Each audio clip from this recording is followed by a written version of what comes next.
went to college do go to the NAIA route, where there is a national championship and there are college scholarships available.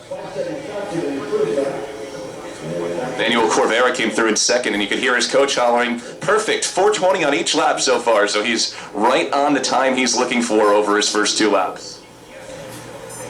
You mentioned the scholarships, and the challenge that we have as a sport is that we have to treat race walking the same way we are treating every other discipline and really every other sport. If we look at the United States, and we have a natural development system based upon strong scholastic participation numbers-wise. Where we have strong programs, scholastic programs numbers-wise, we have strong national and international teams. And this goes sport by sport, city by city, state by state. There's actually only one sport that we compete with the full power of the United States, and that's men's basketball. No matter where you live in this country, whether it's in East Puckyboo, Oklahoma, or in New York City, you can go out and play basketball, and you can go out for a high school team. There's a high school team everywhere. Now, of those 42 Olympic sports that exist, there's only a little over 20 that are contested anywhere at the collegiate level. There's about 16 or 17 that are contested in any way, shape, or form. At the high school level, most high schools will have about 12, and that includes football, which is not an Olympic sport. And race walking is not there. When we have introduced race walking in some test markets with thousands of kids at an elementary and junior high school level, we did in New York City, without prejudice, without thinking that it's a dorky sport. All the good kids tried it. It was the second most popular event on the program behind the 200. It's easy to coach. It's easy to officiate, much more so than the triple jump or the hammer throw. And I just pray that we will get to that point, that we can find ways to add race walking into the scholastic programs nationally. It exists in Maine. It did exist in New York. It now just exists with the women in New York. We're talking to some people in Florida. But it's a great opportunity to give kids an opportunity to go to college, scholarships, and we've got empty Olympic spots. There were 9 Olympic spots this past in Rio. We only had 3 competitors because we only had 3 that were qualified.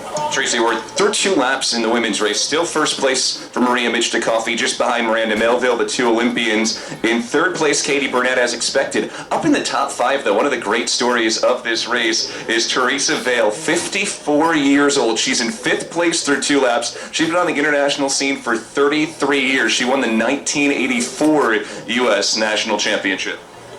She's been around. She's been on our Olympic team. She was in my programs in New York. She lives in Gainesville, Florida now. Her twin sister was also on the national team in race walking. She turned into being a national at that time, even borderline world-class marathoner, running 2:37 back in the day when 2:37 was flying. So terribly, a great story. They were brought up on a dairy farm in New York and milked cows every morning, and then went out and walked. And Teresa is still here. She's going to beat a lot of these youngsters that are less than half her age. They're going to make them feel. She's going to make them feel very bad. But she goes for it every day. Well, you want to talk about longevity of success. She has been to 6 different world championships: 1993, 1995, 2005, 2007, and 2009. So spanning almost a decade and a half attending world championships and U.S. national championships from 1984 all the way through 2009. She won her first in 1984, her last in 2009. And if they'd had world championships or international competitions earlier than that, she would have been on them. 84 actually we conducted an exhibition 10K walk at the Olympic trials is an effort to get the walk added to the Olympic Games. And she won that championship. We're going. American record holder at 20K. She was the our only race walker on the 2004 U.S. Women's Olympic team. She made that team at age 41. The oldest female track and field Olympian in history. The leading men have made it through 3 laps now. It's still the same top 4 there. Maria Michtakoff, Miranda Melville are turning on the back half of the 1K loop here to complete their 3rd lap as well. We're going to shift our commentary position a bit toward the results so that we can continue to keep you updated on just where everybody is at throughout the course of this race and the times that they're looking for. But Maria Michtakoff and Miranda Melville have the lead through 2+ laps. Maria Michtakoff, over her first 2 laps, was averaging about 4.5 minutes a lap. So they're moving at the start of that women's race, coming up on the 3K down and 17K to go. Michtakoff out of Brookhaven, New York, down on Long Island. Melville from Rush, New York, just outside of Rochester. Still only a couple of meters lead for Maria Michtakoff as the 2 Olympians, Michtakoff and Melville, come up on 3 laps down and 17 to go. We'll get their splits on the last lap. They go 4:38 through their last 1,000 meters, so still moving at a good clip. All 3 laps so far under 4 minutes 40 seconds for Michtakoff and for Melville.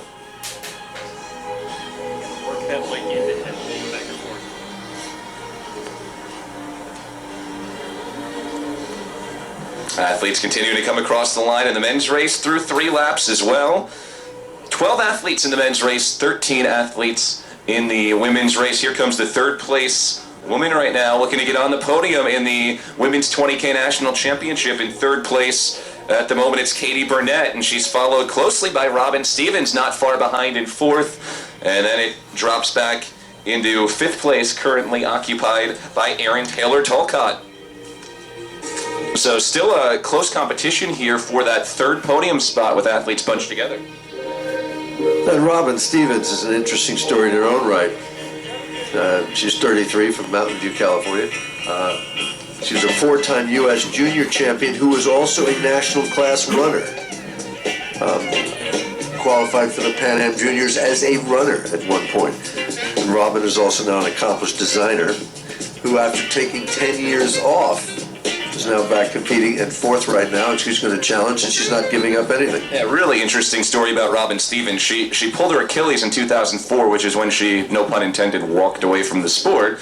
In 2014, she had a concussion, and the doctor said she couldn't do anything where she had to move her head too much, and so that took running out of the equation, which she had done just to stay in shape as she'd moved on to other stages of her life. She wasn't able to swim anymore, so she decided to start walking, and she started slow, 2, 3, maybe 4 miles a day, but she got the bug again. She started working with her coach, and just a year later, she was in the top 5 again at national competitions.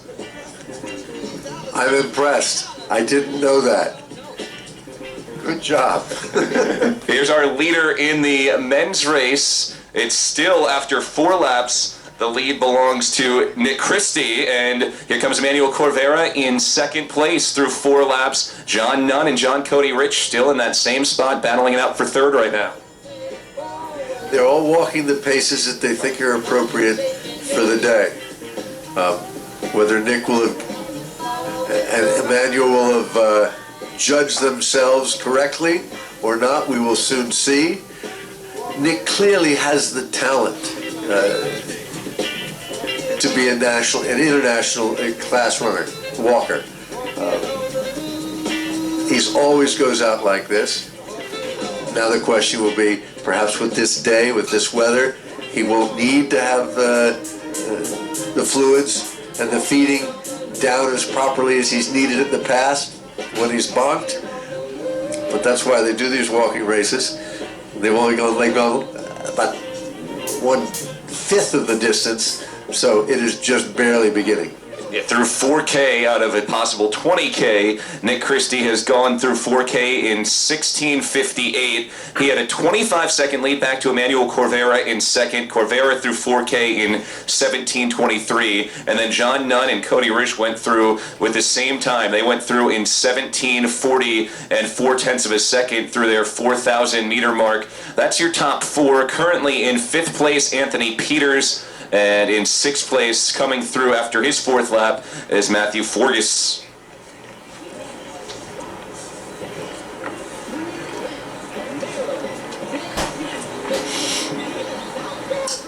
So Nick currently is on a 125 pace, which would clearly be a big PR for him. But it'll still be a minute off that qualifying.